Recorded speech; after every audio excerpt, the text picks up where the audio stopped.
देखो, हर एक दिन कई ऐसे प्रॉब्लम्स हैं जिसका सलूशन आपको इस चैनल पे देखने को मिलता है। जी हाँ, आज एक ऐसा प्रॉब्लम बहुत सारे इन्वेस्टर क्वेरी जनरेट कर रहे हैं कि क्या क्वांट म्यूचुअल फंड में बने रहे। क्यों? क्योंकि अदानी के कई ऐसे स्टॉक्स का यहाँ पे एक्सपोजर क्वांट म्यूचुअल फंड में ज़्यादा देखने को मिल रहा है। तो क्या हम बने रहें, कहीं आगे चल के हमें नुकसान तो नहीं होगा, गिरावट तो नहीं होगा। जी हाँ, मैं पिछले 1 से 2 दिन का अगर डाटा देखूं तो 20 से 30% यही क्वेरी मेरे व्हाट्सएप पे देखने को मिला।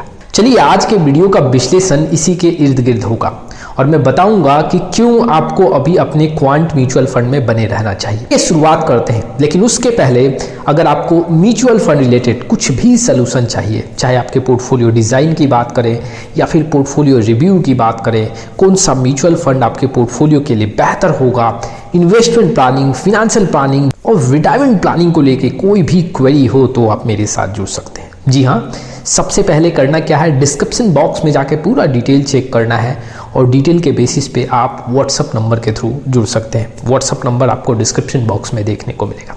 क्वांट एक्टिव फंड से क्या हम बाहर निकल जाएं, क्वांट टैक्स प्लान से क्या हम बाहर निकल जाएं, क्योंकि यहाँ पे अदानी के स्टॉक्स का एक्सपोजर ज़्यादा है। ऐसे बहुत सारे क्वेरी यहाँ पे देखने को मिले। सबसे पहले मैं आपके सामने एक्सपोजर रखता हूँ कि किस म्यूचुअल फंड में यहाँ पे सबसे ज़्यादा एक्सपोजर है। शुरुआत क्वांट टैक्स प्लान से करते हैं। क्वांट टैक्स प्लान में अगर देखें तो अंबुजा सीमेंट में 7 से 8% का इन्वेस्टमेंट है और अदानी पोर्ट में 6 से 7% का। दोनों का कंट्रीब्यूशन ऐड करें तो ऑलमोस्ट जो यहाँ पे देखने को मिल रहा है 13 से 14% का इन्वेस्टमेंट अदानी ग्रुप के साइड से। चलिए, अगर मैं क्वांट इंफ्रास्ट्रक्चर फंड की बात करूं तो यहाँ पे अंबुजा सीमेंट में 8 से 9% का इन्वेस्टमेंट है और अदानी पोर्ट में यहाँ पे ऑलमोस्ट 7 से 8% का इन्वेस्टमेंट है। अगर इन दोनों परसेंटेज को ऐड करूं तो 15% का इन्वेस्टमेंट अदानी के स्टॉक्स में देखने को मिल रहा है। चलिए, अगर मैं क्वांट फ्लेक्सी कैप फंड की बात करूं तो क्वांट फ्लेक्सी कैप में आप देख सकते हो अदानी पोर्ट का जो इन्वेस्टमेंट है वो 6 से 7% के करीब में है। वहीं पे क्वांट मिड कैप फंड की बात करूं तो क्वांट मिड कैप में भी जो इन्वेस्टमेंट है अदानी पोर्ट का वो ऑलमोस्ट 4 से 5% के करीब में है। और वहीं पे क्वांट एक्टिव फंड की बात करूं तो अंबुजा सीमेंट में ऑलमोस्ट 6 से 7% का इन्वेस्टमेंट और अदानी पोर्ट में यहाँ पे 4 से 5% का इन्वेस्टमेंट। यहाँ पे ऐड करूं तो 11% का इन्वेस्टमेंट अदानी के स्टॉक्स में देखने को मिल रहा है। वहीं पे quant large and mid cap fund की बात करूं तो यहाँ पे अदानी पोर्ट में इन्वेस्टमेंट 5 से 6% के करीब में है। क्वांट लार्ज कैप फंड की बात करूं तो यहाँ पे जो इन्वेस्टमेंट अदानी पोर्ट में देखने को मिल रहा है 7 से 8% के करीब में। तो अधिकतर क्वांट के फंड में जो अदानी पोर्ट का स्टॉक्स है उसमें एक्सपोजर है या फिर अंबुजा सीमेंट में एक्सपोजर है। और अगर देखा जाए तो सबसे ज़्यादा इन्वेस्टमेंट यहाँ पे quant tax plan, quant active fund और क्वांट इंफ्रास्ट्रक्चर फंड में देखने को मिल रहा है। देखो, मैं अगर काफ़ी साफ लफ्ज़ों में कहूँ तो मैं यही आपको एडवाइस करूँगा कि अभी आपको इंतज़ार करना चाहिए। मैं आगे आपके सामने कुछ पॉइंट्स रखूँगा जिसके बेसिस पे आप समझ सकते हो कि मैं क्यों ऐसा स्टेटमेंट आपके सामने रख रहा हूँ। लेकिन हाँ, मैं आपसे रिक्वेस्ट करूँगा, अगर आप चैनल पे नए आए हो तो सबसे पहले चैनल को सब्सक्राइब करें। क्यों? क्योंकि मैं हमेशा हर दिन म्यूचुअल फंड रिलेटेड कुछ ऐसे इन्फॉर्मेशन आपके सामने रखता हूं जो आपके नॉलेज को भी इंक्रीज करता है और आपके डिसीजन मेकिंग पावर को भी स्ट्रांग बनाता है। तो चैनल को ज़रूर सब्सक्राइब करें और बेल आइकन को प्रेस करें कि नोटिफिकेशन मिलता रहे। मैं ऐसा क्यों बोल रहा हूं कि क्वांट म्यूचुअल फंड में अगर आपका पैसा लगा हुआ है तो आपको सेल नहीं करना चाहिए या रिडीम नहीं करना चाहिए। अगर मैं कुछ पॉइंट्स आपके सामने रखूं, सबसे फर्स्ट पॉइंट की बात करूं, देखो, म्यूचुअल फंड ऐसा डिज़ाइन किया गया है कि किसी भी स्टॉक्स पे ज़्यादा म्यूचुअल फंड डिपेंड नहीं होता है।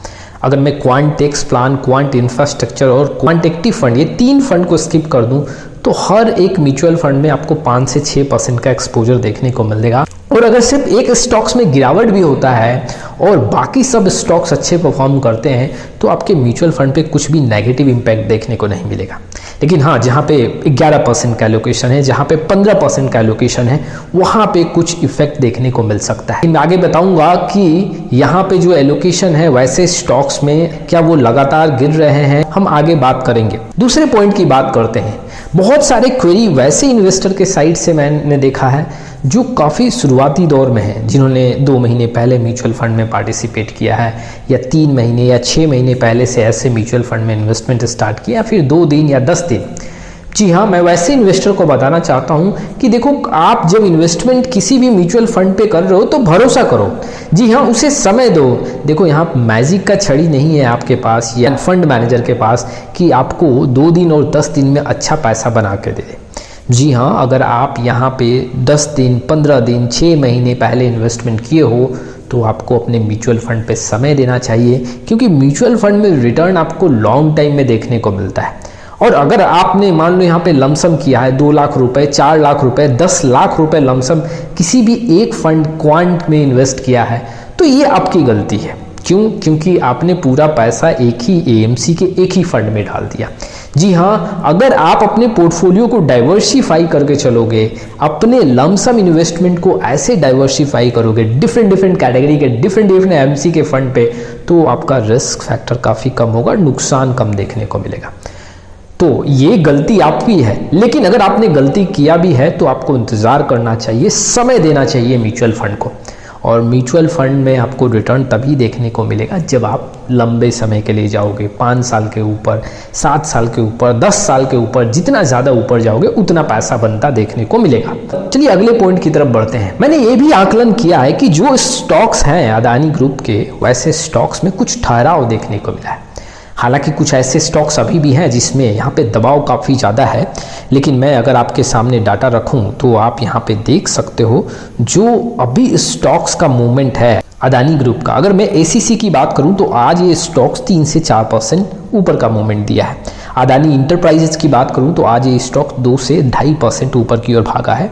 अदानी ग्रीन की बात करूं तो इस स्टॉक्स में भी लगभग 3% का छलांग देखने को मिला है।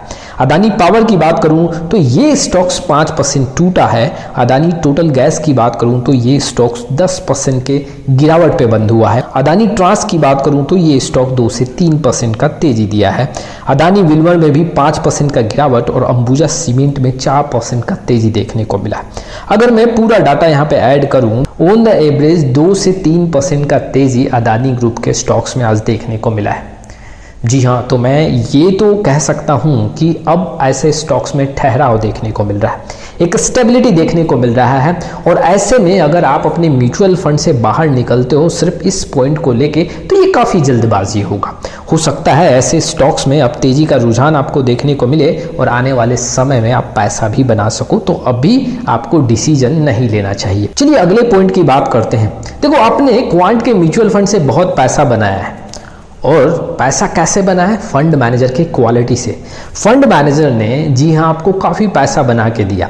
एक नेगेटिव पॉइंट, एक स्टॉक्स के गिरावट के चलते, एक यहाँ पे ग्रुप ऑफ कंपनीज के स्टॉक्स में दबाव के चलते अगर आप ये स्ट्रॉन्ग डिसीजन ले रहे हो तो आप अपने फंड मैनेजर पर विश्वास नहीं कर रहे हो। जिस फंड मैनेजर ने आपको पैसा बना के दिया उसे समय तो दे। हो सकता है कुछ ऐसा स्ट्रैटेजी यहाँ पे यूज़ किया जाए फंड मैनेजर के साइड से कि आपका पैसा यहाँ और भी बन जाए, तो काफ़ी शुरुआत होगा। कोई भी इसके अगेंस्ट आपको डिसीजन नहीं लेना चाहिए, अभी क्वांट म्यूचुअल फंड में बने रहना चाहिए। तो ये था आज का वीडियो। इस वीडियो से रिलेटेड आप माइंड में कोई क्वेरी हो भेजिए कमेंट बॉक्स में, क्वेरी जनरेट करें। आने वाले टाइम में बहुत सारी वीडियो लेके आऊँगा। एक हम्बल रिक्वेस्ट, अभी तक चैनल को नहीं किया सब्सक्राइब, लाइक और शेयर तभी स्टार्ट करें। फिर मिलेंगे नए वीडियो के साथ, तब तक के लिए जय हिंद, जय भारत।